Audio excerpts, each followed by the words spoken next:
The metallic screech cut through the morning air like a blade. I stood frozen behind my living room curtain, coffee mug suspended halfway to my lips. Watching the tow truck's hydraulic arm descend toward my SUV, with mechanical precision, each movement seemed to happen in slow motion. The thick chains unfurling like metal serpents, the hook catching the morning light as it swung toward my front bumper, the hollow clang as metal met metal reverberating through my chest. My hand found the doorknob. It was cold, or maybe my palm was sweating. I couldn't tell any more. Through the window, I could see her, Karen Mitchell's, HOA board president, standing on my driveway with that damned clipboard, pressed against her chest like a shield. Her lips were curved into a smile that didn't reach her eyes, a smile I'd come to recognize over the past 6 months as the expression she wore when she thought she'd finally won behind her. 3 other HOA board members hovered like extras in a mob scene, their faces a mixture of smug satisfaction and nervous anticipation. The morning sun glinted off something on my windshield, the Homeland security parking decal, blue and silver, catching the light in a way that made it impossible to miss. I saw Mrs. Chen, from 2 doors down, lean toward her husband, her whisper carrying across the lawn. "Wait, why does he have that sticker?" Karen's eyes hadn't left the tow truck driver. She shifted her weight from one sensible beige pump to the other, that clipboard now tapping against her thigh with impatient rhythm. The driver, a man in his 50s with graying temples and a reflective vest, crouched to examine my rear bumper. His movements were methodical, professional. But then he paused, his head tilted. He reached out, fingers tracing something on the bumper. The federal seal, small, discreet, but unmistakable to anyone who knew what to look for. The driver stood slowly, like a man who'd just discovered he was standing on a trap door. He pulled out his phone, fingers moving across the screen. Karen noticed the hesitation. Her smile wavered. "Is there a problem?" Her voice carried that particular tone she used, the one that reminded you she had authority here, that she made the rules, that crossing her was a mistake people only made once. The driver didn't answer immediately. He was staring at his phone screen, then back at my vehicle, then at the house number. His jaw worked silently. My hand tightened on the doorknob. The metal warmed under my grip. Through the window, I watched the scene unfold like a photograph developing in reverse. Color draining from Karen's face as the driver showed her something on his phone. The HOA members taking small, unconscious steps backward. Mrs. Chen's husband pulling out his own phone to presumably search for what that federal seal meant. Karen's clipboard lowered just an inch. But I saw it. The tow truck driver was shaking his head now, unhooking the chains with movements that suggested he wanted to be anywhere else. Karen's mouth opened, closed, opened again. Even from inside my house, I could see the muscles in her neck tighten as she struggled to maintain composure. But this moment, this crystalline, frozen moment where everything balanced on a knife's edge, was 6 months in the making to understand how I ended up here. Watching my HOA president's carefully constructed vendetta collapse in real time on my own driveway. You need to know what Karen had already done to us. You need to understand that this wasn't about parking. It was never about parking. This was about power, about territory, about a woman who'd spent 3 years turning our quiet suburban neighborhood into her personal fiefdom, and about the moment she decided that my family didn't belong in it. The chains clattered as they fell away from my SUV's undercarriage. The sound echoed down the street like a declaration, like the opening note of a song that had been building toward this crescendo. Since the day we moved in, Karen's eyes found my window for a brief second, Our gazes locked through the glass. Her expression wasn't anger. Not. Yet, it was something worse. The dawning realization that she'd made a calculation error. That she'd moved her queen, too, early and left her king exposed. The coffee in my cup had gone cold. My phone buzzed in my pocket, probably the alert I'd been expecting, the one that confirmed what that tow truck driver had just discovered. But I didn't need to check it. I could see the answer written across every face on my driveway. The war Karen had started so carefully, so methodically, with such patient malice, had just entered its final phase, and she was only now beginning to understand what she'd actually been fighting against. It started 3 weeks after we moved in. With a wave, Karen stood at the end of her driveway, one hand raised in greeting, her smile revealing perfectly white teeth that somehow made her face look colder rather than warmer. She wore a cream cardigan despite the August heat. Her silver hair pulled back in what I'd later learn was her signature style. Severe, controlled, not a strand out of place. Welcome to Meadowbrook Estates. Her voice carried the practiced enthusiasm of a person who'd delivered the same line 100 times.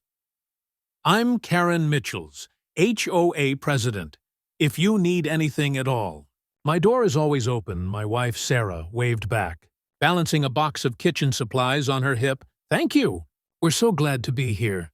The neighborhood seems wonderful. Oh, it is, Karen assured her. We work very hard to keep it that way.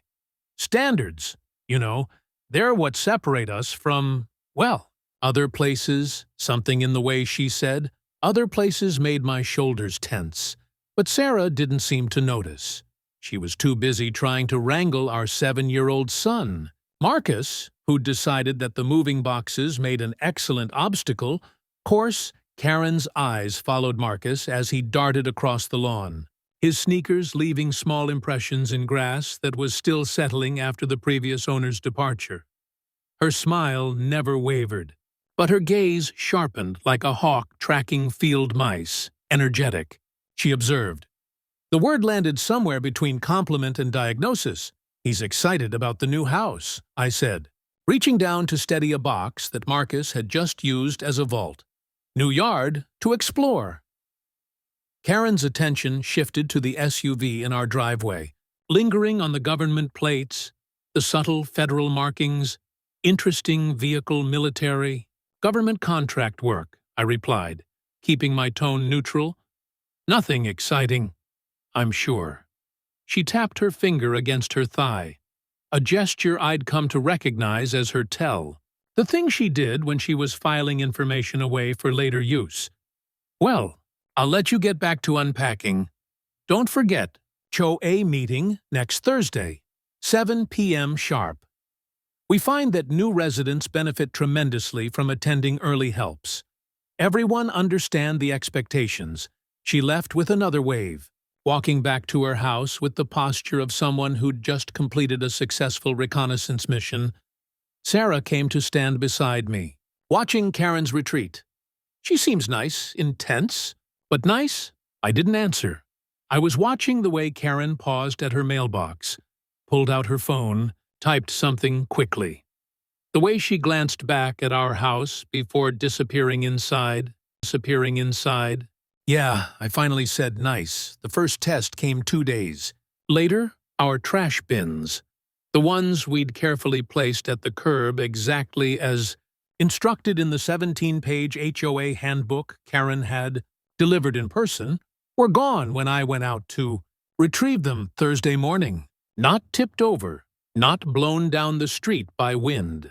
Gone, I found them an hour later, stacked neatly behind the community mailboxes 3 houses down. No explanation. No note, kids, probably, Sarah suggested when I told her pranks. Maybe, except when I checked our doorbell camera footage.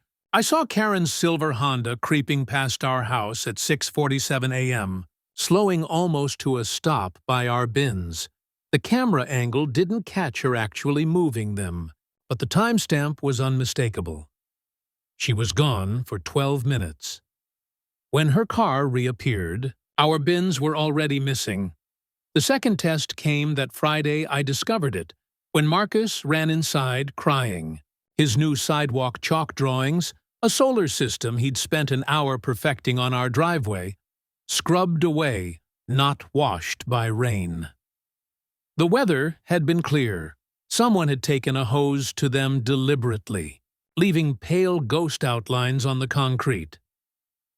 Mrs. Chen happened to be getting her mail. She wouldn't meet my eyes when I asked if she'd seen anything. "I mind my business," she said quietly, almost apologetically, before hurrying back to her house.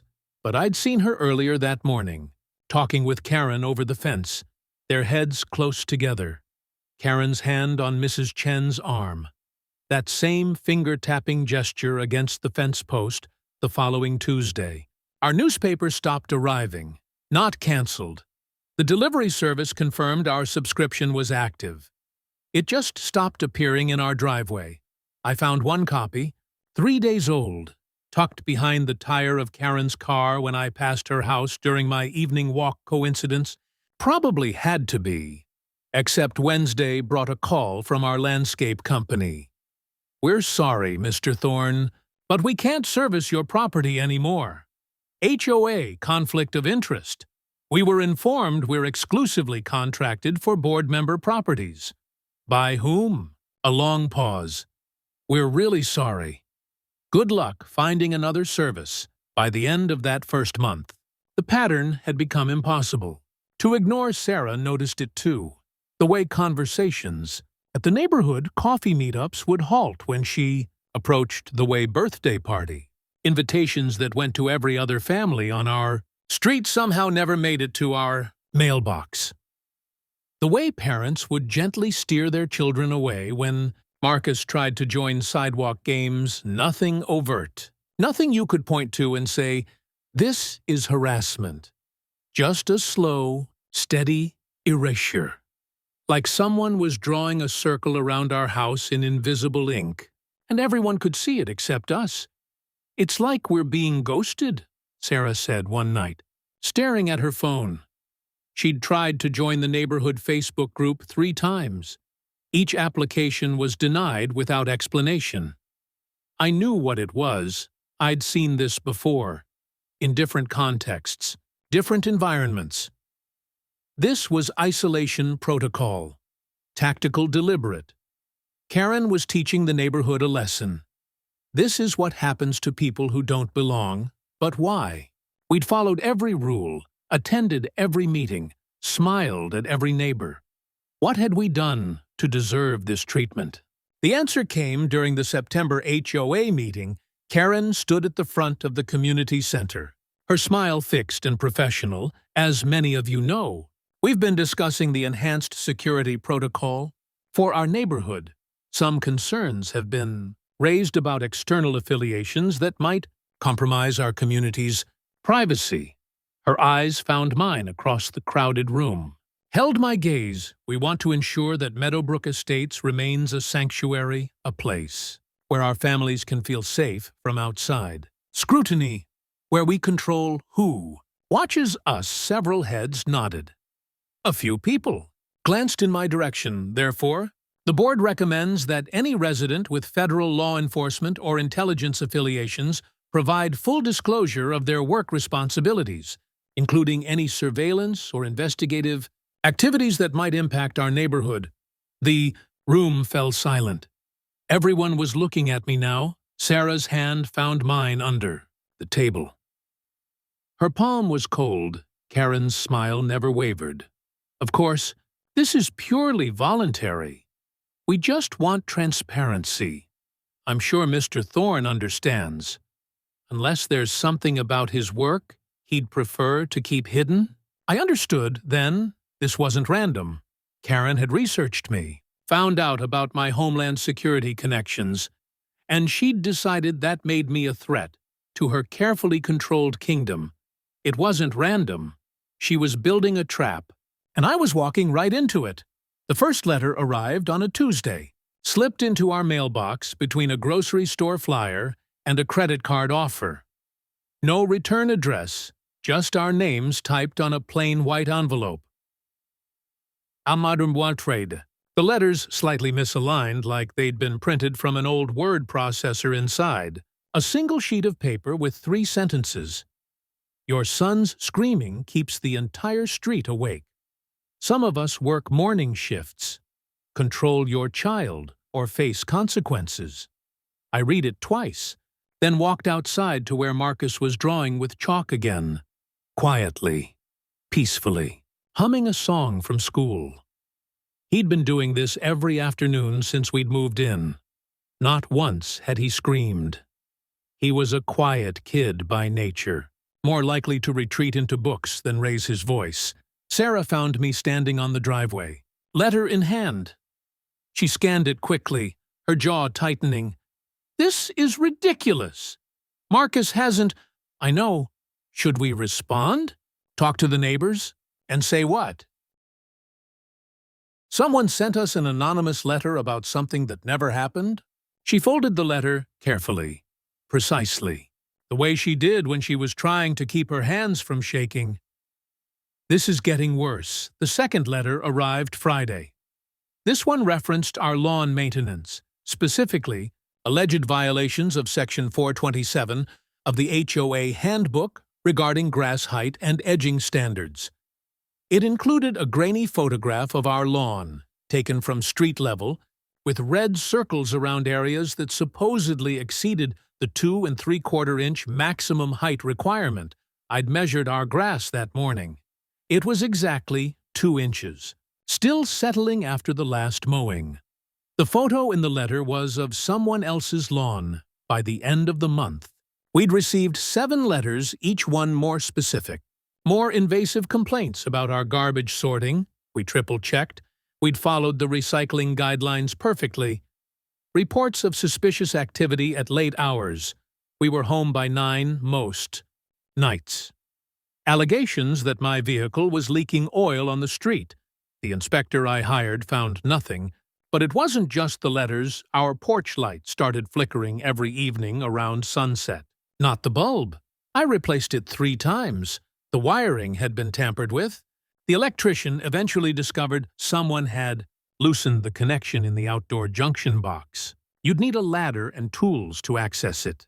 You'd need to do it when no one was watching. Mail began disappearing. Not all of it, just specific pieces. Sarah's medical appointment, reminder Marcus's school field trip permission slip. The HOA meeting agenda that would have warned us about the special assessment vote that passed while we were absent. Cars started slowing down as they passed our house, not stopping. Just watching neighbors I didn't recognize. Vehicles I'd never seen before, crawling past at 5 miles per hour. The drivers' faces turned toward our windows. Some of them would take photos with their phones. Casual, like they were capturing the neighborhood scenery. Sarah installed a doorbell camera. Then a second camera covering the side yard. I added one. Facing the back fence, the footage was worse than no footage. At all, it showed shadows moving through. Our yard at 3 a.m., shapes too small and quick to identify. It showed Karen, walking her dog past our house 6, 7, sometimes 8 times a day. A dog I'd never seen her walk before. It showed the same silver sedan circling our block repeatedly, always between 10 p.m. and midnight. But the worst thing the cameras caught was silence. The way neighbors would approach our door, raise their hand to knock, then pause, look around, turn away, like they'd remembered something, like they'd been warned. Mrs. Chen finally broke the silence on a Wednesday afternoon. I was checking the mail when I heard her voice, barely above a whisper. "Mr. Thorne?" She stood halfway between our properties, her body angled like she was ready to bolt, her hands twisted around her car keys. "Mrs. Chen, how are—" "I can't talk long." Her eyes darted toward Karen's house. I just wanted to say, "Watch your back." The words landed like ice water. "What do you mean?" "She's not working alone. The board meetings, the ones that aren't in the calendar, they're planning something, I don't know what, but—" She took a step back. I'm sorry, I have grandchildren who play on this street. I can't afford to. I understand. No, you don't. Her voice cracked. You don't understand what she's capable of. The Johnsons, 3 years ago. They didn't just move because they wanted to. And the Patels, last year. Their daughter got into college out east. The whole family left within a month. Karen made sure of it. How? But Mrs. Chen was already walking away, moving quickly. Her shoulders hunched like she was trying to make herself smaller. She reached her front door, paused with her hand on the knob, and looked back one final time. She owns people here. Their secrets, their fears. She knows which neighbors are struggling financially, who's having marriage problems, whose kids are in trouble. She collects information like, she shook her head. Just watch your back. And don't trust anyone who smiles at you on this street. The door closed behind her with a soft click. That night, I couldn't sleep. I stood at the bedroom window, watching shadows move across the dark street, wondering how many eyes were watching back. Sarah lay awake beside me. I could tell from her breathing, the way she held herself too still. We should leave, she said quietly. Sell the house. Start over, somewhere else. We just bought this place. I know. But Marcus is having nightmares. I'm looking over my shoulder everywhere I go. And you. She turned to face me. You're not sleeping. You're documenting everything like you're building a case file. This isn't living, David. This is siege mentality. She was right. I had spreadsheets tracking every incident, folders of camera footage, printouts of anonymous letters organized by date and content. My home office looked like an investigation room. She wants us to leave. I said, that's the whole point. If we go, she wins. Who cares if she wins? I care about our family. Before I could respond, my phone buzzed. An alert from the front door camera. I pulled up the feed, a piece of paper taped to our door. Orange paper, HOA official stationery. I went downstairs, Sarah following. The night air was cold when I opened the door. The paper was crisp, freshly printed. The tape still tacky: official violation notice property. Address 847 Meadowbrook. Lane violation, unauthorized structure in driveway. Government vehicle stored in residential area without proper HOA approval. Fine, $500. Compounding daily until vehicle is removed. Appeal. Deadline 72 hours below the text. Stamped in red ink. Board approved. No appeals accepted. My SUV sat in the driveway, exactly where I'd parked it every night for 4 months. The same SUV Karen had seen the day we moved in. The same vehicle that was fully documented in my residency application, approved by the previous board, before Karen's election. Sarah read over my shoulder, "They can't do this." Can they? I pulled out my phone, photographed the notice, then carefully removed it from the door. The tape left sticky residue on the paint. They can do whatever they want, I said, until someone stops them. And who's going to stop them, David?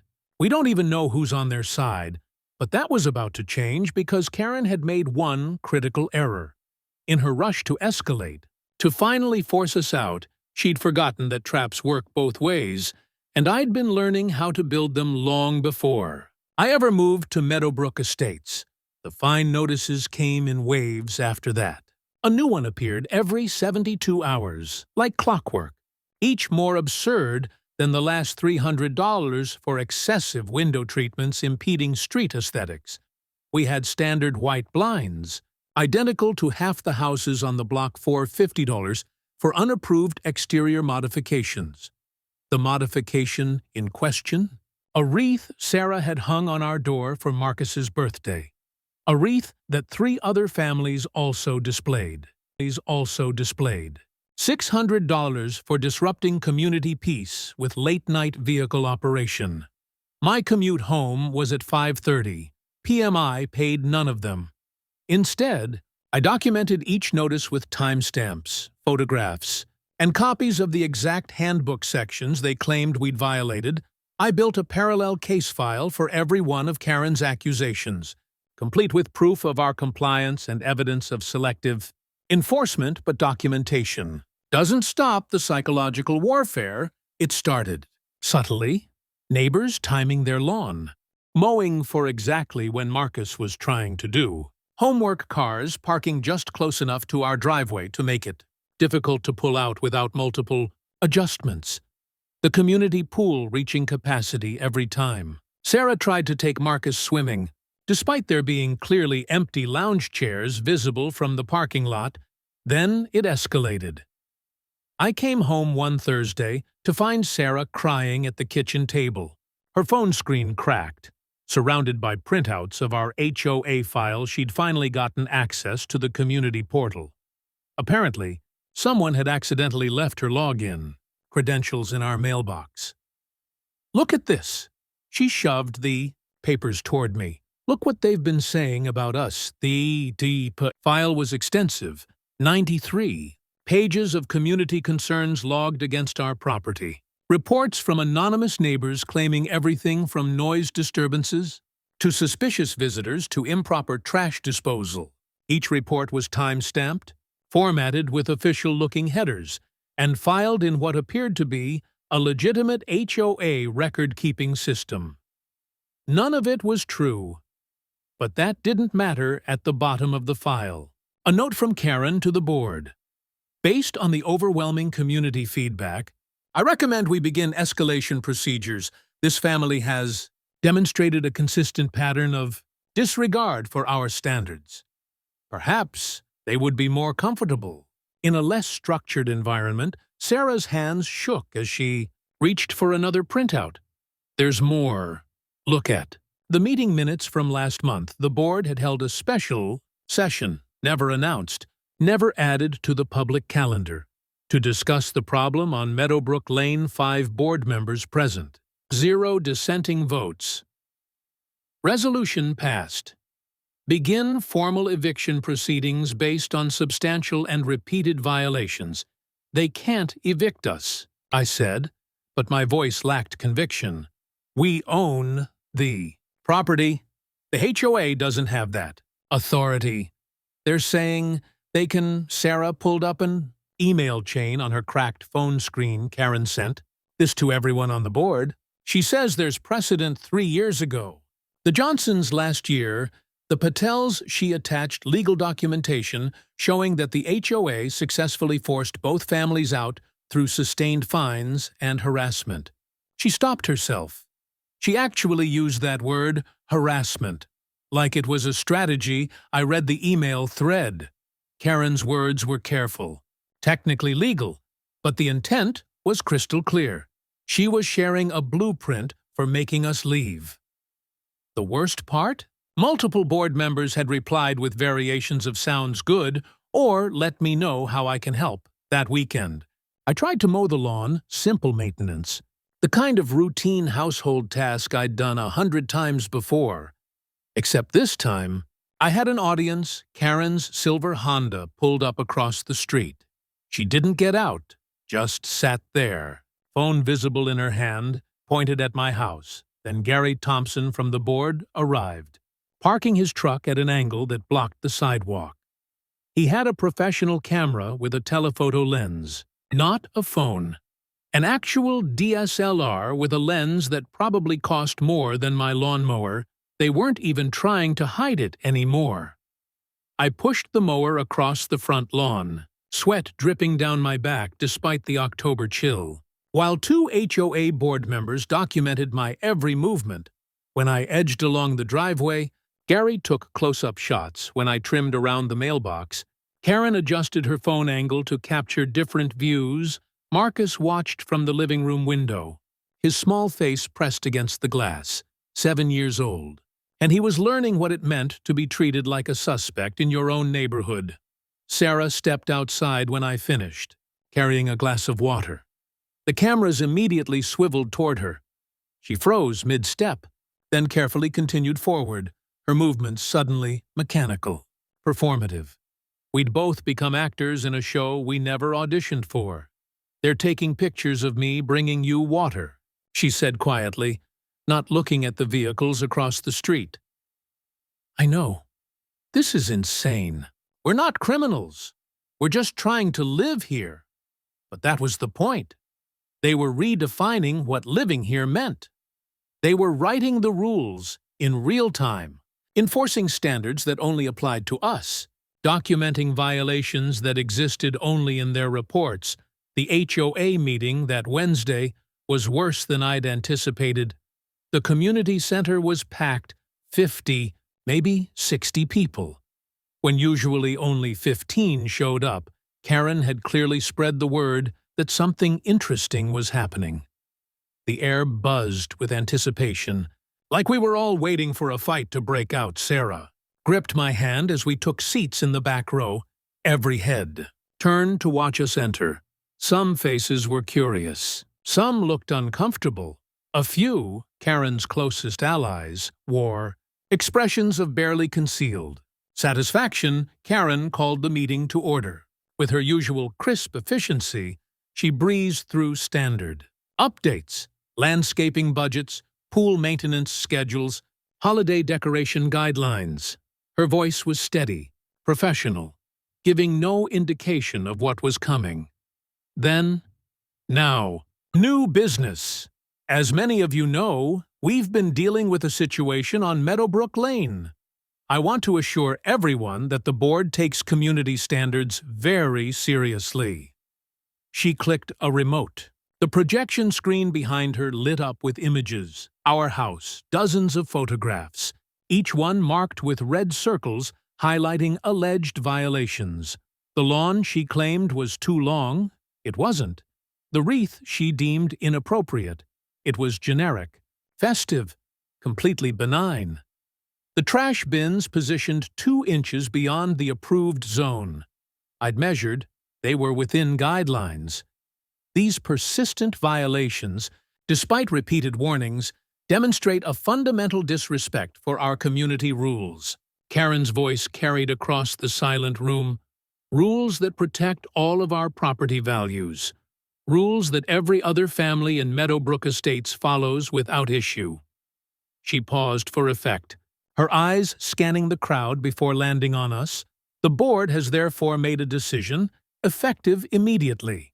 Daily fines will be assessed until all violations are corrected and all previous fines are paid in full. Additionally, she smiled then, that cold, controlled expression I'd learned to dread. Any vehicles registered to federal agencies will be required to park off-site, as they represent a potential security concern for our neighborhood. Murmurs rippled through the room. Several people pulled out phones. Typing frantically, I stood slowly. Sarah's hand tightened on mine.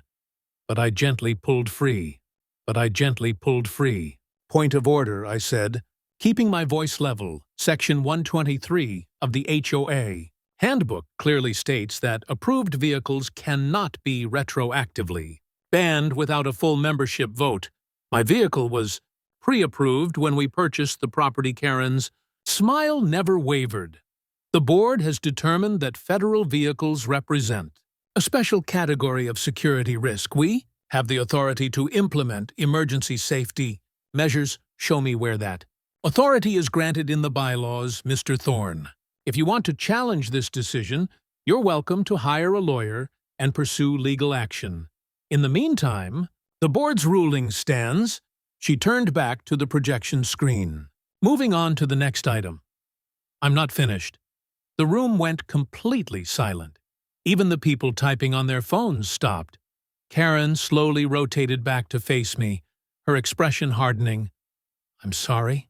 You're not enforcing community standards? You're targeting my family with a coordinated harassment campaign. You've manufactured violations, encouraged neighbors to file false reports, and held secret meetings to discuss how to force us out." I pulled out my phone, held it up so everyone could see. I have documentation. Dates, times, photographs, recordings. All of it proving selective enforcement and discrimination. Karen's jaw tightened almost imperceptibly. Those are serious accusations. Mr. Thorne, I hope you have proof. I have 73 distinct instances of that you'll present to your lawyer. I'm sure she cut me off smoothly, professionally, turning to address the room instead of me. Everyone, I apologize for this disruption. As I said, if Mr. Thorne wants to pursue legal action, that's his right. But this meeting is for conducting HOA business, not for entertaining conspiracy theories. A few people laughed. Nervous, uncomfortable laughter. But laughter, nonetheless. I felt Sarah's hand on my arm, pulling me back down to my seat. She was right. This wasn't the place. Not yet. Karen finished the meeting without acknowledging us again. When she finally adjourned, people filed out quickly, avoiding eye contact as they passed our row. A few shot sympathetic glances, but no one stopped to talk. We were the last ones out. The community center lights flickered off behind us as we walked to the parking lot, our footsteps echoing in the empty space. "We need a lawyer," Sarah said as we reached the car. "A real one. Someone who specializes in HOA disputes. I know, and maybe we should start looking at other houses. Just in case." I started to respond, but movement caught my eye. Karen's Honda, pulling out of the parking lot. She drove past us slowly, deliberately. Her window rolled down despite the cold night air. As she passed, she locked eyes with me through the glass. She didn't say anything. She didn't need to. The message was clear. I'm not done with you yet, but she made one mistake that night. And it would cost her everything. Because while Karen was busy documenting my lawn care and organizing her photo presentations, I was making phone calls, reaching out to contacts from my years in federal service. Setting pieces in motion that she couldn't see, Karen thought she was playing chess. She had no idea I'd already flipped the board. The phone call came at 3:17 a.m. on a Thursday. 4 days after the disastrous HOA meeting, I was already awake, sitting in my home office, reviewing footage from the previous week's surveillance cameras. Sarah had stopped asking why I didn't sleep anymore. She knew. We both knew. You don't sleep when you're living in a war zone. The caller ID showed a DC area code I recognized immediately. Marcus Torres. The voice said, "Been a while, Marcus Torres, Senior Agent at Homeland Security Investigations, Critical Infrastructure Division." I'd worked with him on 3 assignments before moving to the private sector 2 years ago. We'd kept in touch, the way former colleagues do when the work you shared created bonds that don't break cleanly. Marcus. "It's 3 in the morning, yeah. I know, sorry about that.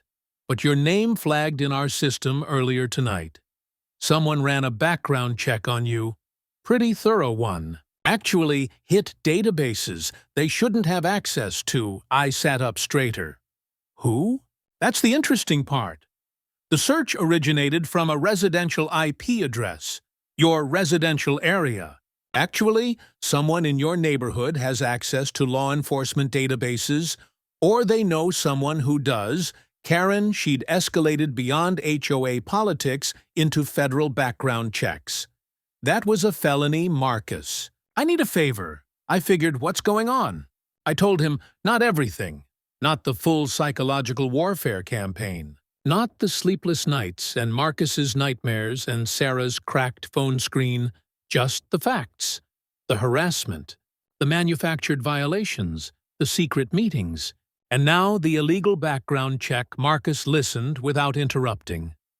When I finished, he was quiet for a long moment. "Your vehicle?" He finally said, "The one registered to DHS.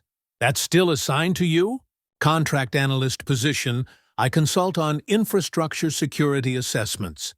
The vehicle registration is part of my clearance package, and it's parked at your residence?" Every night, another pause. Then, "David, I'm going to ask you something, and I need you to think carefully before answering. Is your HOA president actively attempting to have that vehicle towed or removed from your property?" My pulse quickened. She's threatened it. Passed a resolution saying federal vehicles have to park off-site. That's what I thought I heard typing in the background. Listen, there's something you need to know about that vehicle. It's not just registered to DHS. According to the updated asset registry, it's flagged as mobile surveillance equipment, part of the Regional Threat Assessment Network, which means attempting to tow it without federal authorization is interference with a Homeland Security operation exactly even. If it's just sitting in your driveway, it's technically on active deployment, and if someone tries to remove it without proper clearance, he let the sentence hang, I understood. Immediately, Karen wasn't just fighting a homeowner. She was about to pick a fight with a federal agency. Marcus, can you do something for me? I need documentation. Official documentation, showing that vehicle's status and the legal consequences of tampering with it. I can do better than that. Give me 48 hours. He hung up before I could ask what he meant. Didn't sleep the rest of that night. Instead, I pulled up every piece of evidence I'd collected over the past 4 months. The anonymous letters, the violation notices, the photographs, the meeting minutes, the email chains. I organized them chronologically, cross-referenced by incident type, and built a timeline that showed clear escalation. But it wasn't enough. Karen could argue that she was just enforcing HOA rules, that any appearance of targeting was coincidental. I needed something more. I needed proof of coordination, of deliberate malice. The answer came from an unexpected source. Friday morning, I found an envelope in my mailbox. No return address. No postage, hand-delivered sometime during the night inside. A USB drive and a handwritten note on lined paper. The handwriting shaky, like it had been written by someone elderly or nervous. She did this to my family too. 3 years ago. I kept copies of everything. I thought maybe someday someone would be brave enough to fight back. A friend, I took the drive to my office, disconnected from the internet, and plugged it into an isolated laptop. What I found made my hands go cold. Hundreds of files, documents, emails, recorded phone calls, photographs, all of it, meticulously, organized by date and incident, all of it, showing the exact same pattern of harassment Karen had used against the Johnsons. The family, Mrs. Chen had mentioned the family that had been driven out 3 years ago, but it was worse than I'd imagined. Karen hadn't just manufactured violations, she'd orchestrated a complete social destruction campaign. False reports to Child Protective Services claiming the Johnson's daughter was being neglected.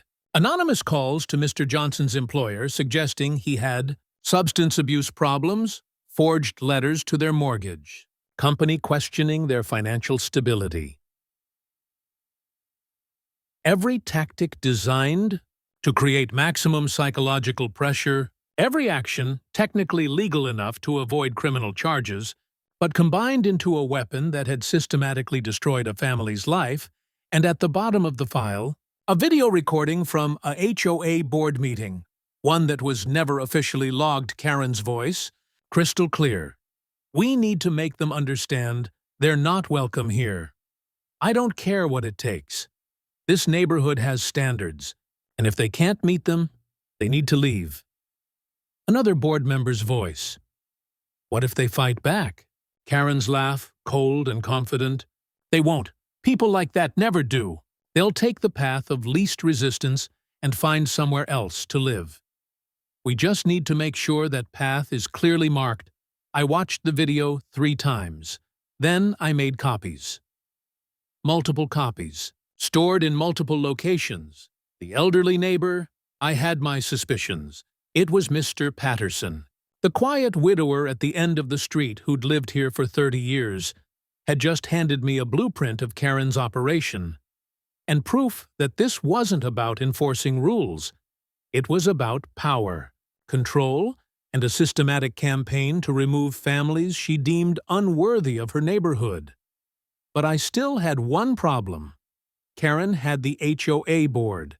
She had the neighborhood intimidated, and she had years of experience making her harassment look legitimate.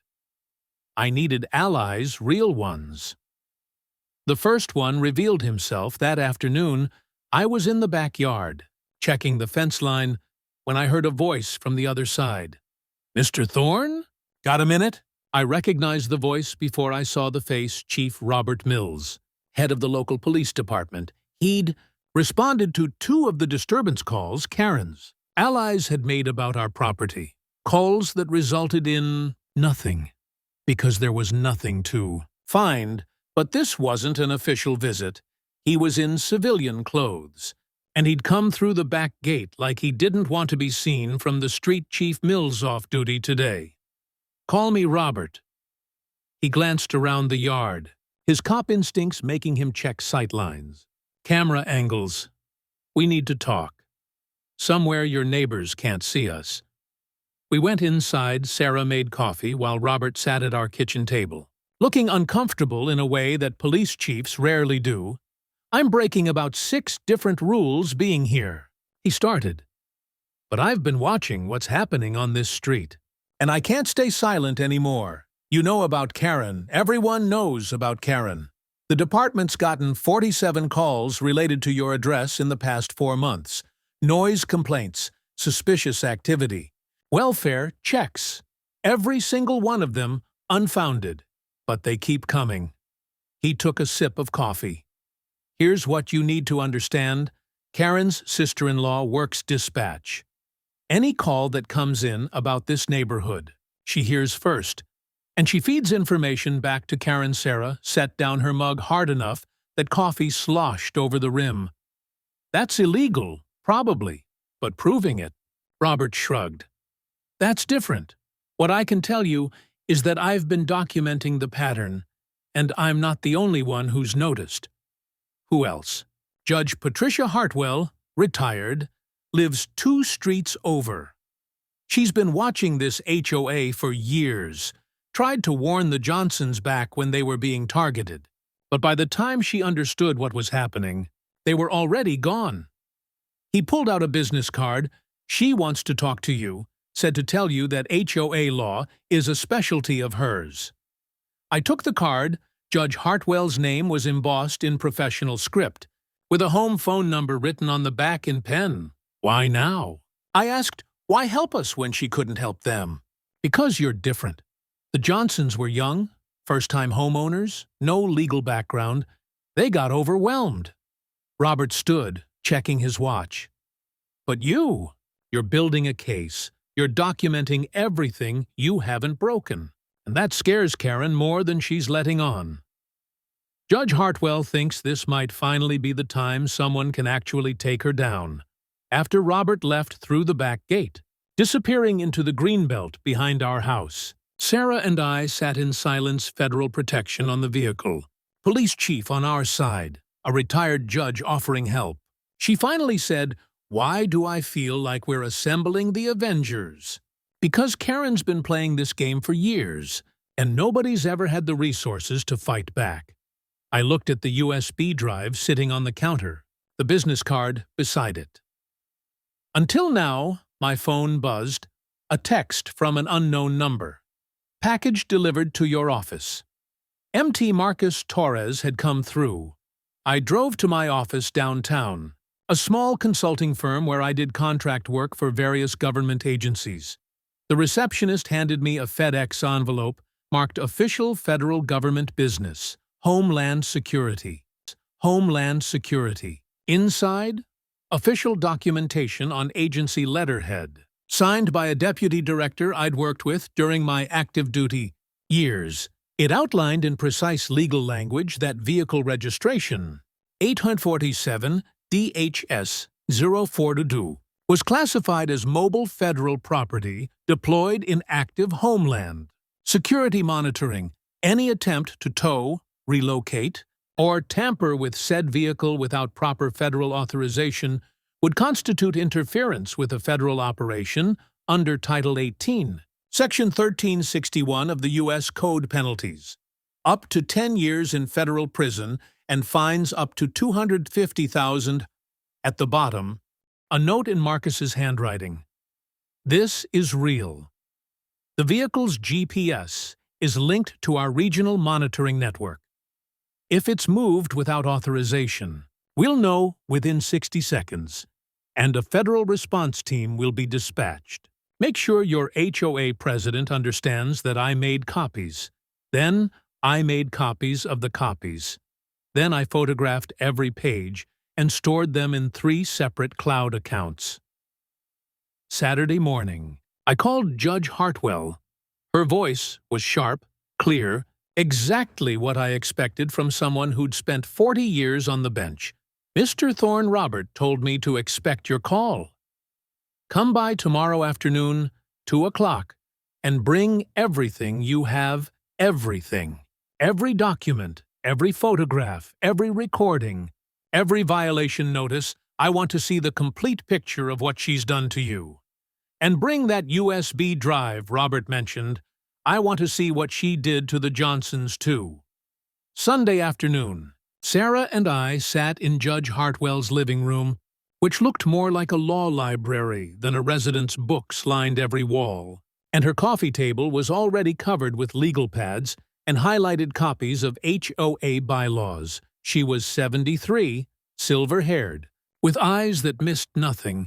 She spent 3 hours reviewing our evidence, taking notes, occasionally muttering things like flagrant violation and discovery goldmine. Finally, she looked up. You have enough here to destroy her. Not just remove her from the board. Actually destroy her civil litigation, possible criminal charges, personal liability that could cost her everything. I don't want to destroy her. I said, I just want her to leave us alone. Judge Hartwell smiled, but it wasn't warm, Mr. Thorne. Karen Mitchells has spent years perfecting a system of harassment that's driven multiple families out of their homes. She's used her position to abuse power, violate privacy, and create a climate of fear in your neighborhood. You think she'll just leave you alone because you asked nicely? Sarah leaned forward. What are you suggesting? I'm suggesting you stop playing defense and start playing offense. You have federal protection, documented harassment, illegal background checks, and proof of a pattern going back years. You don't negotiate with someone like Karen. You remove her power completely. Make an example that ensures she never does this to another family again.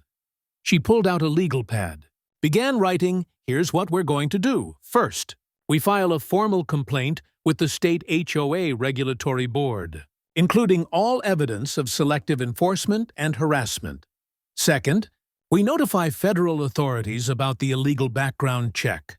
That's a felony. Third, we prepare a civil lawsuit for harassment, emotional distress, and violation of fair housing laws. And fourth, I asked. Judge Hartwell's smile widened. Fourth, we let Karen make the next move, because I know her type. She can't help herself. She's going to escalate. And when she does, we'll be ready to document every second of it. She handed me the legal pad. On it, she'd written a single sentence. Let her try to tow the car. I understood immediately. That was the trap. The moment Karen tried to remove my vehicle, she'd trigger federal involvement. She'd cross from HOA harassment into federal interference. She'd hand us exactly what we needed to end this decisively. How do we make sure she tries? Sarah asked. You don't have to. She's already planning it. Judge Hartwell pulled out her own phone, showed us a screenshot of a private HOA board message chain. Apparently, she had sources within the board. They're discussing it right now. Karen scheduled a tow company for Tuesday morning. She's planning to have your vehicle removed while you're both at work, thinking she can present you with a fait accompli. My pulse quickened. Tuesday. That's 2 days exactly, which gives us time to prepare. Judge Hartwell stood, began pacing, like she was back in the courtroom. Here's what's going to happen. Tuesday morning, you're going to be home. You're going to have cameras recording everything. And the moment that tow truck hooks up to your vehicle, you're going to call Marcus Torres at DHS. Then you're going to call me. Then we're going to watch Karen's world fall apart in real time. Sarah grabbed my hand. This is really happening. This is really happening. Judge Hartwell confirmed Karen Mitchell's picked the wrong family to bully. And Tuesday morning, she's going to learn that lesson the hard way. I drove home that evening, watching the sun set over Meadowbrook Estates, the neat rows of houses glowing in golden light. It looked so peaceful, so perfect, so normal. But I knew what lay beneath the surface now. The whispers, the fear, the control, and I knew that in 48 hours, everything was going to change. Karen had set a trap to catch me. She had no idea she'd just walked into mine. Monday morning arrived with unseasonable warmth, the kind of day that makes you believe winter might never come. I spent it preparing, checked every camera angle, charged every battery, made sure my phone had Marcus Torres's direct line on speed dial. Sarah took the day off work, claiming a migraine. It wasn't entirely a lie. She'd barely slept, and I'd heard her in the bathroom at 3 a.m., dealing with stress-induced nausea. Marcus, bless his heart, asked if he could stay home from school. I want to watch, he said, his 7-year-old face more serious than any child's should be. Watch what, buddy? You standing up to the mean lady. Sarah and I exchanged glances. We'd been so careful to shelter him, to keep adult problems in adult spaces. But kids see everything. Kids know. Tell you what, I said, kneeling to his level. Tomorrow's going to be a really important day. And the best way you can help Dad is by being at school, having a normal day, showing everyone that we're not scared. Can you do that? He nodded, solemn, then hugged me so tight I felt my chest constrict. Don't let her win. Dad, I won't. After Marcus left for school, Sarah and I reviewed the plan one more time. Judge Hartwell had been specific about timing and documentation. The moment the tow truck arrived, I'd start recording on my phone. In addition to the fixed cameras, Sarah would call Judge Hartwell from inside the house. The moment they hooked up to the vehicle, I'd call Marcus Torres. What if they don't try it? Sarah asked, what if Karen changes her mind? She won't. This is her power move. She's been building to this for months. But part of me wondered too, Karen was calculating, what if she sensed the trap? Monday afternoon provided the answer. A white van pulled up to our curb at 2:47 p.m. I watched from the window as 2 men got out. Not official HOA representatives, just guys in casual clothes with clipboards. They walked the perimeter of our property, taking notes, photographing my vehicle from multiple angles. They didn't knock, didn't introduce themselves, just documented everything and left. 10 minutes later, my phone buzzed an email from the HOA board. Final notice.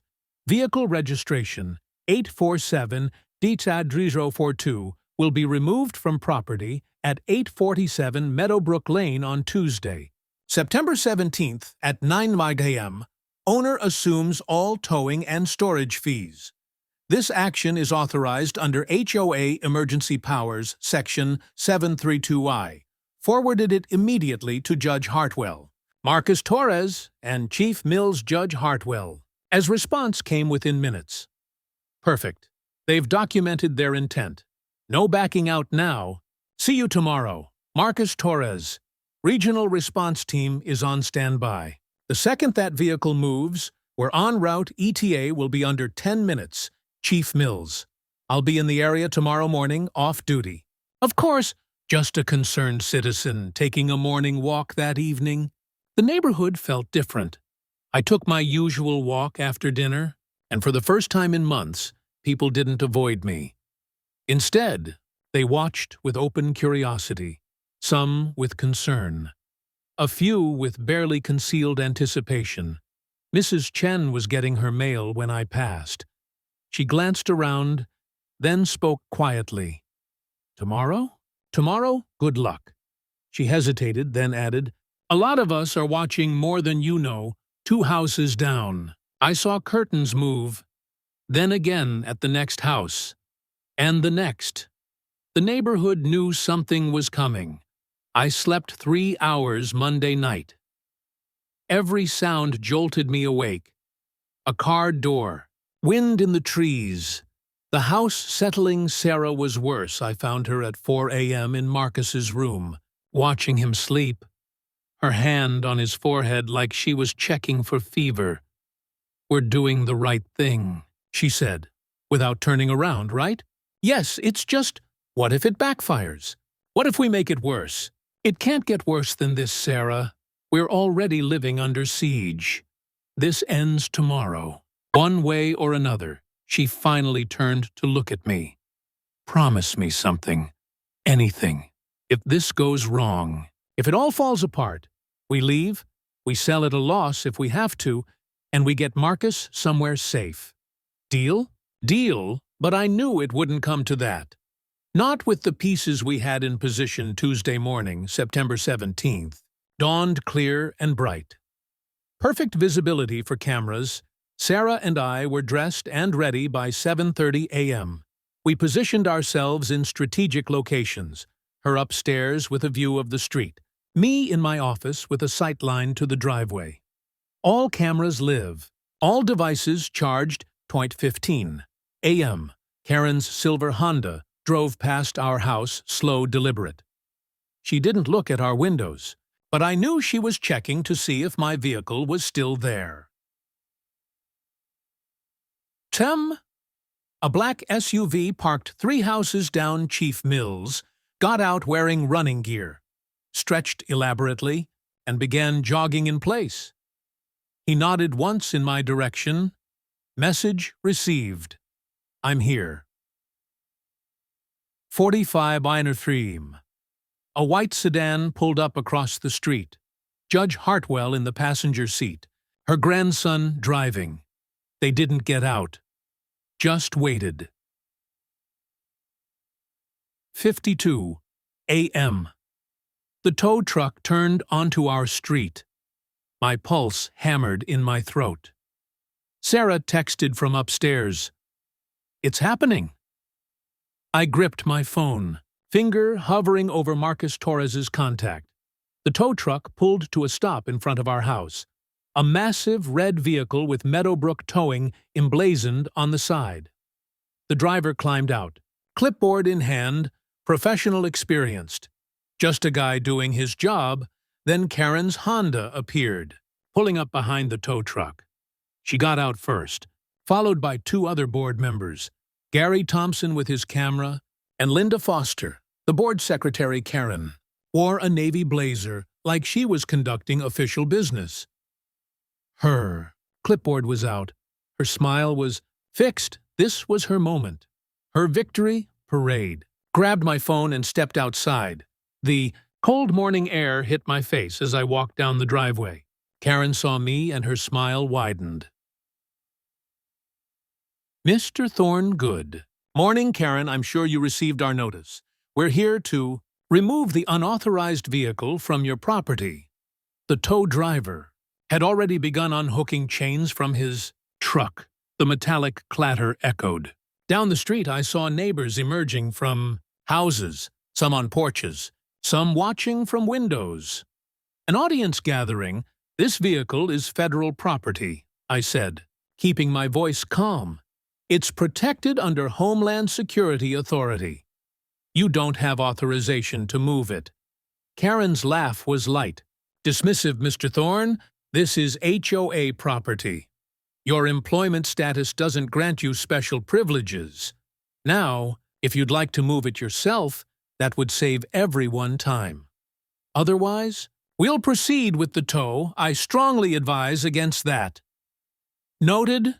She turned to the tow driver. "Proceed, please." The driver positioned his truck, deployed the lift mechanism. The hydraulic whine filled the air. This was it. The point of no return. I pulled out my phone, speed-dialed Marcus Torres. He answered on the first ring. "Is the vehicle hooked up? Happening now, federal response team is rolling. Do not let them actually move it. Keep them on site. I need them there. When we arrive, the chains scraped against my SUV's undercarriage. The tow driver crouched to secure them. Karen was filming on her phone. Documenting what she thought was her triumph, Gary snapped photos. Linda scribbled notes. Karen, I said, loud enough for everyone to hear. I'm giving you one final warning. That vehicle is registered to the Department of Homeland Security. It's currently deployed. In an active federal monitoring operation, attempting to move it constitutes federal interference. You're committing a felony. She didn't even look at me, Mr. Thorne. Your scare tactics are noted and ignored. Proceed, she told the driver. The chains tightened.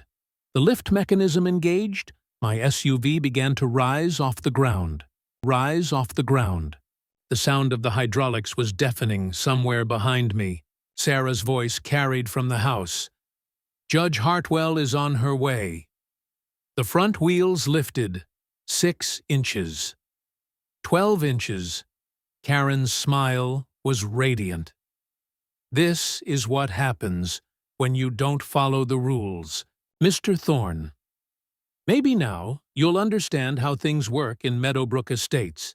Then I heard it, the sound that changed everything, sirens distant at first, then rapidly approaching not one vehicle. Multiple. The distinctive pattern of federal response units, different from local police. More urgent, more purposeful, Karen's smile faltered. What? 3 black SUVs turned onto our street at high speed. Lights flashing, no markings, but the configuration was unmistakable. Federal vehicles, they screeched to a halt. Forming a barricade around the tow truck, doors flew open. 6 agents in tactical gear emerged, hands on weapons that remained holstered, but visible Marcus Torres stepped out of the lead vehicle, badge displayed on his chest, Department of Homeland Security. Nobody move! The tow driver's hands shot up immediately. I'm just doing a job, man. I didn't know. Lower the vehicle. Now Marcus's voice carried authority that made Karen take an involuntary step backward. The driver scrambled to comply, the hydraulics whining in reverse as my SUV descended. Marcus approached Karen with measured steps. Are you the individual who authorized this vehicle's removal? Karen's mouth opened, closed, her clipboard shook in her hands. This is HOA property I have authority to. Ma'am, what you have is a federal problem. Marcus pulled out a tablet, showed her the screen. This vehicle is registered as mobile federal property, deployed in an active Homeland Security monitoring operation. By attempting to relocate it without federal authorization, you've committed interference with a federal operation. That's a federal felony, carrying up to 10 years in prison. The color drained from Karen's face. I didn't. Nobody told me. Mr. Thorne informed you multiple times. We have recorded evidence of his warnings. Marcus gestured to our house, multiple camera angles. In fact, you were explicitly warned and proceeded anyway. Gary Thompson's camera hung forgotten at his side. Linda Foster was backing toward her car, but Karen stood frozen.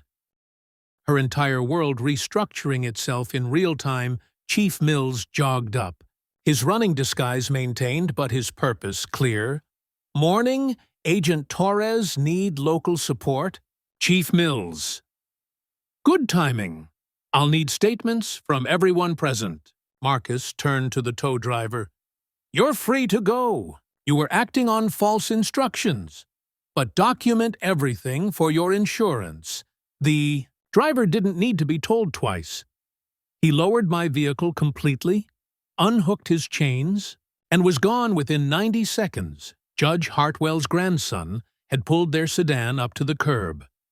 She got out slowly, leveraging herself with a cane, but her eyes were sharp and focused. Agent Torres, she called a word. They spoke quietly for a moment. Judge Hartwell handed him a USB drive. The one with the Johnson family evidence. Marcus reviewed something on his tablet. Then his eyebrows rose. He turned back to Karen. "Ma'am, I'm going to need you to come with us for questioning. You have the right to—" "Wait," Karen's voice cracked. "This is insane! I'm being arrested for trying to enforce HOA rules?" "No, ma'am. You're being detained for interference with a federal operation, but based on additional evidence," he held up the USB drive, "there will likely be additional charges. Illegal access to law enforcement databases, harassment, conspiracy to violate fair housing laws." Karen looked around wildly, searching for support. The board members had retreated to their vehicles. The neighbors watching from porches and windows offered no help, just silent observation. Her eyes found mine, and for the first time since we'd moved in, I saw fear there. Real fear. "This isn't over," she said quietly. "You think you've won." "But, Mrs. Mitchells," Judge Hartwell interjected, her voice carrying decades of courtroom authority, "I suggest you stop talking and request a lawyer. Because, yes, this actually is over your empire. Just fell." Karen's empire crumbled in seconds, and she never saw it. The emergency HOA meeting was scheduled. For 7 days after Karen's detention, the board had no choice. State regulations required an immediate session when a board president faced criminal charges. The community center was packed beyond capacity. Every chair filled, people standing along the walls, overflow crowding the doorways. I counted over 90. Residents, more than had ever attended any HOA meeting in the neighborhood's history. Everyone wanted to see the aftermath. Sarah and I arrived 15 minutes early and still barely found seats. The energy in the room was electric. Nervous whispers, stolen glances, phones recording everything. This wasn't a routine meeting. This was a judgment. Gary Thompson and Linda Foster sat at the board table, looking diminished without Karen between them. 2 empty chairs marked absent members. The board had imploded in less than a week at precisely 7 p.m. Gary called the meeting to order. His voice lacked conviction. I want to thank everyone for coming tonight. I know there's been a lot of recent developments." "Where's Karen?" someone shouted from the back. Gary's face reddened. "Ms. Mitchells is currently on administrative leave pending legal proceedings."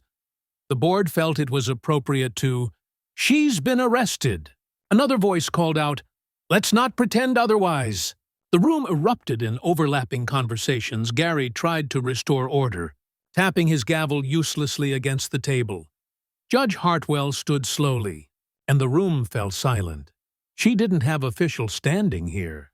She wasn't on the board, wasn't even part of the immediate neighborhood, but everyone knew who she was. 40 years as a judge commanded respect.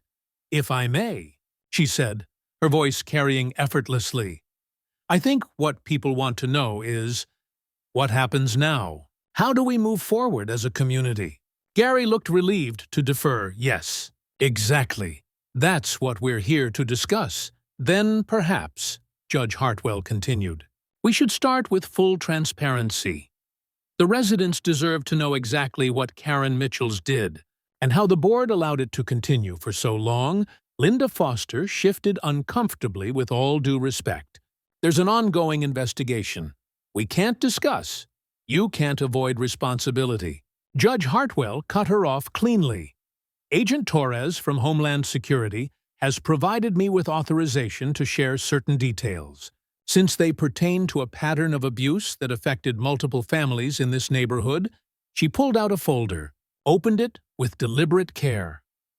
"Over the past 5 years, under Karen Mitchell's leadership, this HOA systematically targeted 6 families for harassment campaigns. The Johnsons, the Patels, the Chen family." Mrs. Chen gasped from across the room. I hadn't known she'd been targeted too. "The Rodriguez family, the Bennetts, and most recently, the Thorns." Judge Hartwell looked up. "These campaigns involved false violation notices, manufactured complaints, illegal surveillance, and in at least one case, fraudulent reports to Child Protective Services. The room erupted again. People turning to neighbors, accusations flying, denials shouted over explanations. That's not all. Judge Hartwell raised her voice. Karen, Mitchell's also conducted illegal background checks using law enforcement databases accessed through a family connection to dispatch services. This is a federal crime. Additionally, she orchestrated coordinated harassment involving multiple board members and residents, which violates fair housing laws and potentially rises to the level of conspiracy. Gary Thompson stood abruptly. I didn't know about any of that. I just thought we were enforcing standards. Did you think enforcing standards required photographing residents going about their daily business? Judge Hartwell's tone was withering. Did you think it required following them with cameras, attending special unrecorded meetings to discuss problem families, or coordinating with other residents to file false complaints? Gary sat back down, his face pale. Linda Foster tried a different approach. Look, maybe Karen went too far, but we were just trying to maintain property values. That's our job, your job, Judge Hartwell said icily, is to fairly enforce reasonable rules that apply equally to all residents, not to weaponize your position to drive out families you personally don't like. She turned to address the full room. Here's what's going to happen. First, the State HOA Regulatory Board is conducting a full audit of this association. Every action taken over the past 5 years will be reviewed. Any resident who believes they were unfairly targeted can submit evidence for consideration. Second, Karen Mitchell faces federal charges. The board members who participated in her schemes may face civil liability, possibly criminal charges depending on their level of involvement. Third, and most importantly, this community needs to decide what kind of neighborhood it wants to be. Do you want to live in fear, wondering if your HOA president is collecting dirt on you? Or do you want to be neighbors again? The silence that followed was profound. Then Mr. Patterson stood, the elderly widower I'd suspected of providing the USB drive. His voice was quiet but steady. I've lived here 30 years. I watched this neighborhood change from a community into a surveillance state. I watched good families driven out because they didn't fit someone's narrow definition of appropriate. I stayed silent because I was afraid, and I'm ashamed of that. He looked directly at me. Mr. Thorne, I'm the one who left you that envelope. I'm sorry I didn't come forward sooner. But I'm grateful someone finally had the courage to fight back. Other voices began joining in. A woman I didn't know stood up. Karen sent CPS to our house 3 years ago. Anonymous report claiming we were neglecting our daughter. It was investigated and completely unfounded. But it was the most terrifying week of our lives. We almost moved just to escape the stigma. Another man, she spread rumors about my wife having an affair. Completely fabricated, it nearly destroyed our marriage. Person after person stood, sharing stories. The room transformed into a collective unburdening. Years of suppressed fear and anger finally finding release. Sarah squeezed my hand. I saw tears in her eyes. When the testimonials finally subsided, Gary Thompson looked like he'd aged a decade. I didn't know most of this, I thought. He swallowed hard. I'd like to officially resign from the board. Effective immediately, Linda Foster hesitated, then nodded. Me too. I clearly didn't understand what I was participating in. Judge Hartwell accepted their resignations with a curt nod. The board will need to be rebuilt from scratch, I suggest, forming a selection committee drawn from residents who've proven they can think independently. Mr. Patterson, would you chair that committee? Mr. Patterson looked surprised, then smiled. I'd be honored. The meeting continued for another 2 hours, but the tone had shifted. Instead of fear and accusation, there was tentative hope. Residents who hadn't spoken to each other in Years began making plans to reconnect parents, exchange numbers so their kids could have playdates. The neighborhood was remembering how to be human as the meeting finally adjourned. People lined up to talk to us, apologies, thank yous, awkward attempts at reconciliation. Mrs. Chen hugged Sarah and cried. Mr. Patterson shook my hand with both of his grip surprisingly strong. You saved this neighborhood, he said quietly. I know that sounds dramatic, but it's true. She was getting worse. Who knows what she would have done next? I just protected my family, I replied. That's how all the best revolutions start. Chief Mills was waiting outside when we finally emerged. The night air cool and clean. Walk you to your car? Sure. We walked in comfortable silence for a moment. Then he spoke. You know this isn't completely over. Karen's going to fight the charges. She's hired an expensive lawyer. This could drag out for months. I know, but the HOA part? That's done. She has zero support left. Even her closest allies abandoned her when they saw the evidence. He paused at our car.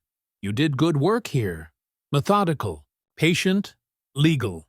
Everything by the book. I had good teachers.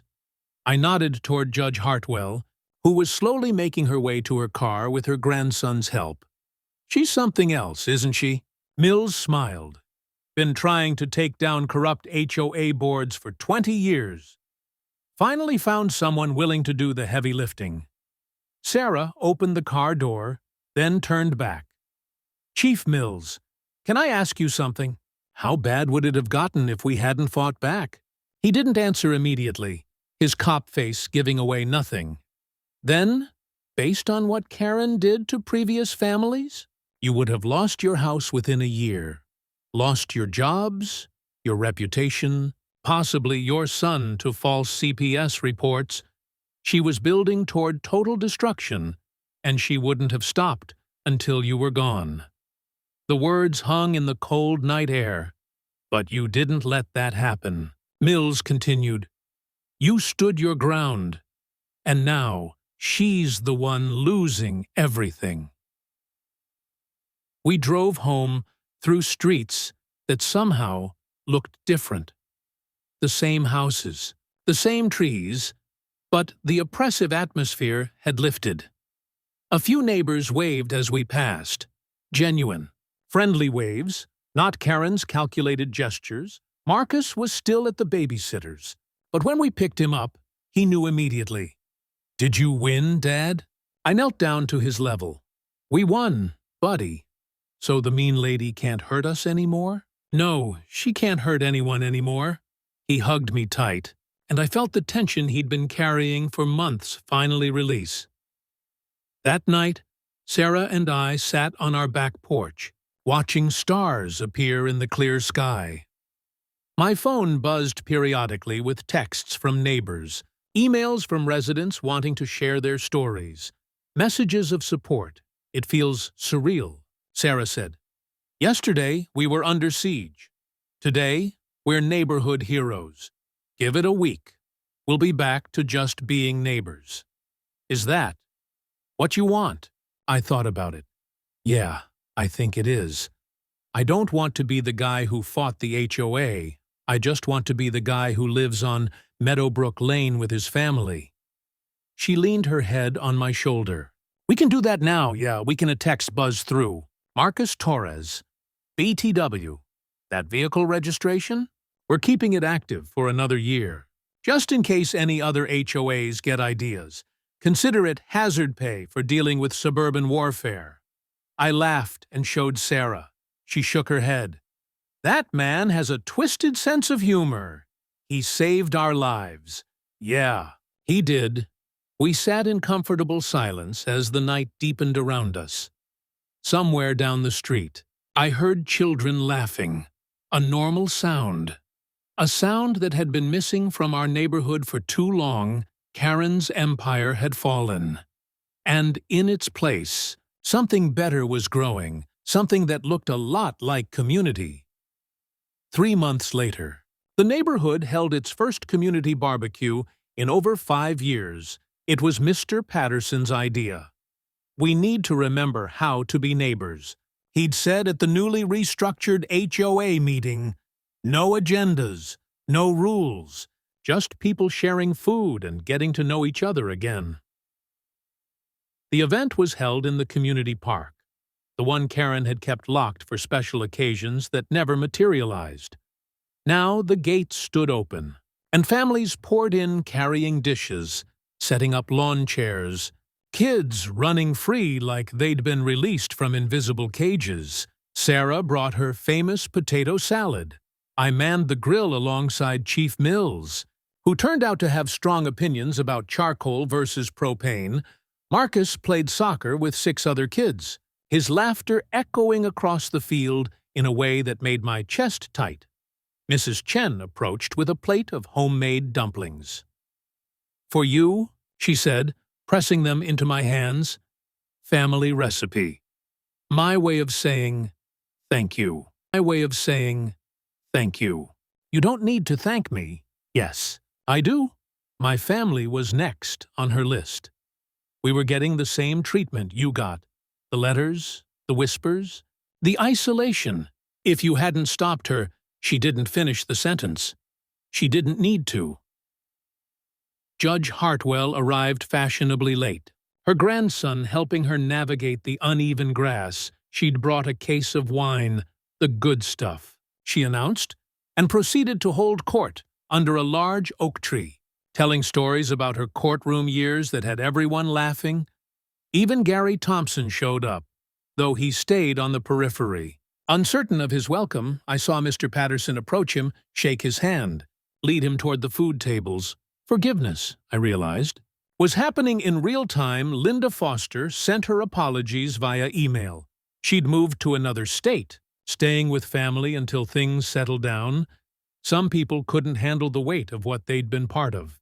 The only one absent was Karen. She'd been released on bail 2 weeks after her arrest, but she'd never returned to Meadowbrook Estates. Her house sat empty, a for sale sign planted in the yard. Word was she'd moved in with her sister 3 counties away, awaiting trial on reduced charges. Plea bargain negotiations were ongoing. Marcus Torres had updated me last week.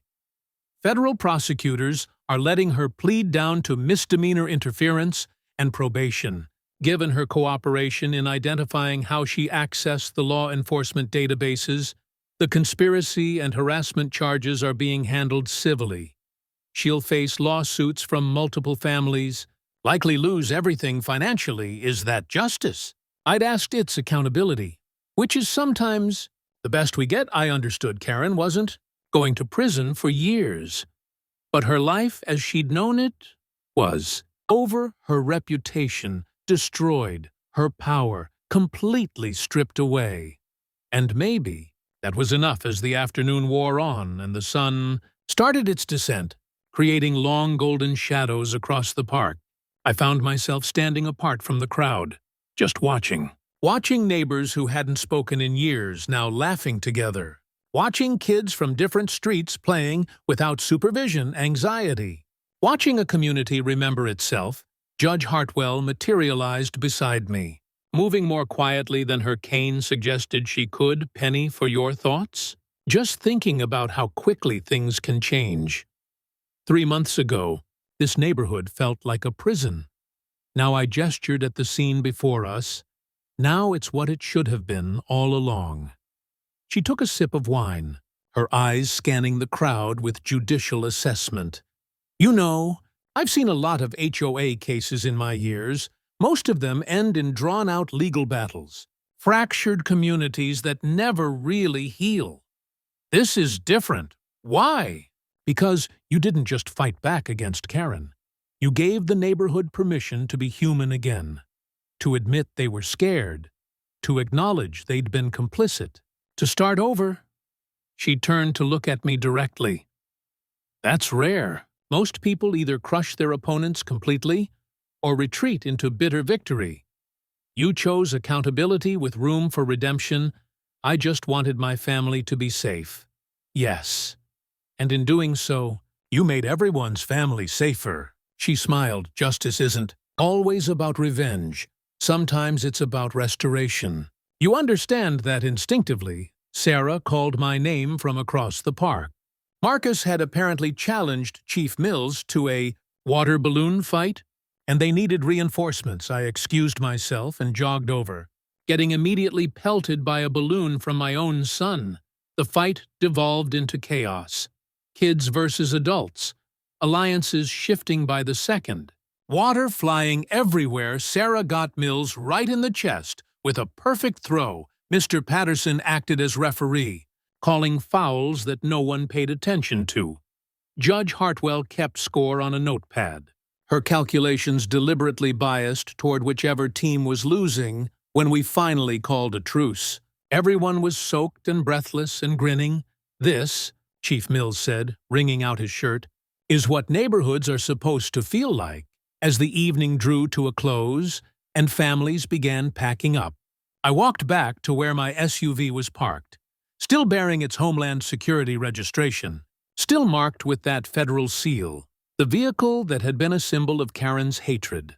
The target of her final miscalculation now just looked like what it was: a car, a tool for getting to work and hauling groceries, and occasionally being deployed in federal monitoring operations that I couldn't discuss. Marcus Torres had been right to keep it registered another year, not because I expected another HOA crisis, but because some lessons need reinforcement. The metal seal on the bumper was a reminder. There are lines you don't cross, powers you don't provoke, families you don't terrorize without consequence. But more than that, it was a reminder that standing up works, that documentation matters, that allies exist in unexpected places, that patience and preparation and playing by the rules, the real rules, not the manufactured ones, can defeat even the most entrenched tyranny. Dad? Marcus appeared at my elbow, his shirt soaked through from the water fight. "Can we come back next month?" Mr. Patterson said, "They're going to do this every month now." "Yeah, buddy, we can definitely come back." Good, because this is fun. This is what I thought living here was supposed to be like, out of the mouths of 7-year-olds. We drove home as darkness fell. The streets quiet and peaceful. The same route we'd driven 100 times during those months of siege, but now it felt different. The houses weren't watching us anymore. They were just houses where neighbors lived. Sarah reached over and took my hand. "You know what I realized today?" "What?" "I haven't checked the security cameras in 2 weeks. I forgot they were even there." I thought about it. She was right. The constant vigilance, the need to document every moment, the hyper-awareness of our surroundings, all of it had gradually faded. We'd stopped living in defense mode and started just living. We should probably still check them occasionally. I said basic security agreed. But not because we're scared, just because we're smart. When we got home, Marcus went straight to bed, exhausted from playing Sarah, and I sat on the couch, too tired to do anything productive, too wired to sleep. My phone buzzed, an email from the new HOA board, now chaired by Mr. Patterson, with Mrs. Chen and 3 other longtime residents filling the other seats. Proposed new community guidelines. Feedback. Requested. I opened the attachment. It was comprehensive but reasonable rules about actual property maintenance, not aesthetic control, guidelines for noise that recognized people actually lived in these houses, procedures for complaints that required evidence and accountability. Most importantly, a new section, resident rights and board limitations. It outlined exactly what the HOA could and couldn't do, established term limits for board members, required all meetings to be recorded and made public, and created an independent review committee to handle complaints about board overreach. They learned, Sarah said, reading over my shoulder, some of them, will it last? After we stop paying attention? I don't know. But at least now there's a framework. And people know that fighting back is possible. She kissed my temple. My hero stopper. My hero stopper. No, I'm serious. You saved us. You saved this whole neighborhood. I'm allowed to call you a hero. I just documented things and made phone calls. You stood your ground when everyone else was ready to give up. When I was ready to give up. Her voice caught slightly. Don't minimize it. I pulled her close, and we sat in comfortable silence, listening to the house settle around us, the familiar sounds of home no longer tinged with anxiety. The silence after. Karen's downfall was louder than any of her threats. It was the sound of fear evaporating, the sound of a community exhaling, the sound of life returning to normal, or maybe finding normal for the first time. My phone buzzed one more time. A text from an unknown number. This is Karen. I know I'm probably the last person you want to hear from. I'm not asking for forgiveness. I know what I did was wrong. I'm in therapy now, working through why I needed that much control. My lawyer says I should sue you. Claim entrapment. I'm not going to. You were defending your family. I was the aggressor. I just wanted you to know that I understand that now. I hope your family is well. KMI showed Sarah. She read it twice. How do you feel? I don't know, relieved, sad, angry that it took federal charges for her to see what she was doing? All of the above? Yeah, all of the above. I didn't respond to the text. There was nothing to say. Karen's journey toward understanding herself wasn't my responsibility. My responsibility was to the family sleeping upstairs, to the neighborhood that was learning to trust again, to the quiet life we were rebuilding one normal day at a time later that night. Standing at Marcus's bedroom door, watching him sleep, a ritual I'd continued from those dark months when I needed to confirm he was safe, I heard Sarah come up behind me. He's okay? She whispered, I know we're all okay. Yeah, we are, and for the first time in 6 months, I believed it completely. The war was over. Karen's empire had crumbled.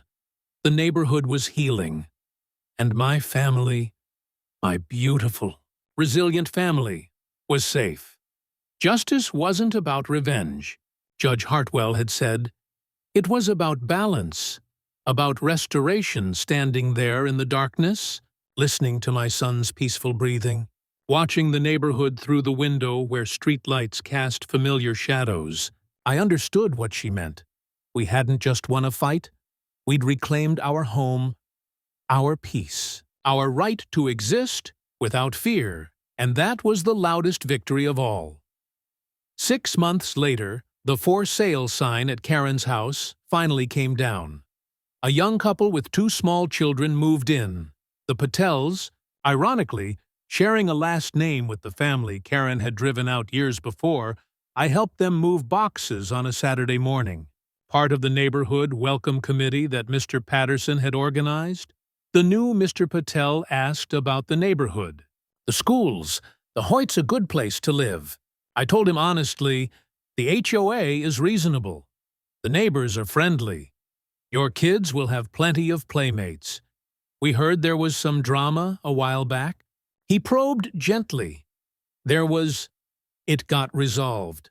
But if you ever have problems, talk to people, don't let things fester, and definitely don't let anyone make you feel like you don't belong here. He nodded, understanding more than I'd actually said that afternoon. The neighborhood kids organized an impromptu soccer game in the street. Marcus played goalie. The Patel kids joined in, immediately accepted into the pack. Parents watched from porches and driveways, calling encouragement, passing cold drinks. It was so normal, it made my chest ache. Sarah came out to sit beside me on our front steps. Penny, for your thoughts? Just thinking about how far we've come, and I'm grateful for Judge Hartwell, for Chief Mills, for Marcus Torres, for Mr. Patterson, for you, for not giving up when I wanted to fight. You never wanted to give up. There were moments. She leaned against me, but you didn't. And now, look, I looked at the kids playing, at the neighbors talking, at our house. Our home, no longer a battlefield, but just a place where we lived. My SUV sat in the driveway. That federal seal still visible if you knew where to look, a reminder of what had been. But no longer a target. Just a car. The HOA had sent out new welcome packets to the Patels. Mr. Patterson's committee had revised everything. Simpler rules, clearer language, actual enforcement procedures that treated residents like adults. Karen's trial had concluded 3 months ago. Plea deal accepted. 3 years probation. Community service, mandatory therapy, permanent ban from serving on any HOA board. Civil lawsuits were still pending. The Johnsons, the original Patels, 2 other families she'd lost her house. Most of her savings, and apparently moved to Arizona to start over. I didn't feel triumphant about it. Just resolved she'd faced consequences. The system had worked. Eventually, and life moved on, Dad. Marcus called from the street, "Come play!" I looked at Sarah. She smiled, "Go, I'll start dinner." I jogged down to join the game, immediately getting assigned to defense. The kids ran circles around me, their energy boundless, their laughter infectious. This was what childhood should be, what our neighborhood should be. As the sun set, and parents started calling kids home, Mr. Patel approached me. "Thanks for helping us move in, and for being honest about the history here. Everyone deserves to know what they're getting into. But it's different now, right? Whatever happened before?" I thought about how to answer that. Yeah, it's different. We learned some hard lessons about power and accountability. But we learned them. This neighborhood is better for it. He seemed satisfied with that. Walking back to my house, I passed the spot where the tow truck had tried to hook up my SUV 6 months ago. The memory was vivid but no longer painful. Just history. Just a story of the time my HOA president tried to tow a federal vehicle and discovered that some fights you can't win. Sarah had dinner ready. Nothing fancy, just spaghetti and salad, but it felt celebratory anyway. We ate as a family, Marcus telling us about his day at school, Sarah sharing gossip from her book club, me mostly just listening and feeling profoundly grateful. After dinner, after Marcus was in bed, after the dishes were done and the house was quiet, Sarah and I stood on our back porch looking at stars. "Do you ever think about what would have happened if we'd just moved?" she asked. "If we'd given up and left?" "Sometimes and I'm glad we stayed. Not because fighting was fun, it wasn't, but because running would have just moved the problem somewhere else and left everyone else here to deal with Karen. So we're heroes? We're neighbors who stood up for themselves. That's all." She smiled. "That's everything." We stood in comfortable silence as the night deepened around us, the neighborhood peaceful and quiet and normal in the best possible way. The war was over. The empire had fallen. The community had healed, and we were home. Finally. Truly home. Truly home.